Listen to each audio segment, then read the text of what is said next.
حضرت علی المرتضیٰ رضی اللہ تعالیٰ عنہ کہتے ہیں کہ اللہ کے نبی علیہ الصلوۃ والسلام نے فرمایا کہ یوشک ان یأتی علی الناس زمان، مجھے اندیشہ ہے، مجھے خوف ہے کہ لوگوں پر ایک ایسا زمانہ آئے گا، لوگوں پر ایک ایسا وقت آئے گا کہ لا یبقى من الاسلام الا اسمہ، کہ اسلام باقی نہیں رہے گا مگر اس کا صرف نام رہے گا۔ اور نبی علیہ الصلوۃ والسلام فرماتے ہیں لا یبقى من القرآن الا رسمہ، کہ قرآن باقی نہیں رہے گا، قرآن باقی نہیں رہے گا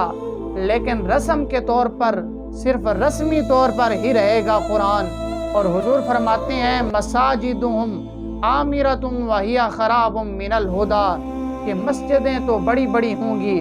مسجدوں کے نقش و نگار تو بڑے خوبصورت ہوں گے لیکن وہ ہدایت سے خالی ہوں گے۔ اس لیے علامہ اقبال فرماتے ہیں واعظ قوم کی وہ پختہ خیالی نہ رہی، برق طبعی نہ رہی، شعلہ مقالی نہ رہی، رہ گئی رسم اذاں روح بلالی نہ رہی، فلسفہ رہ گیا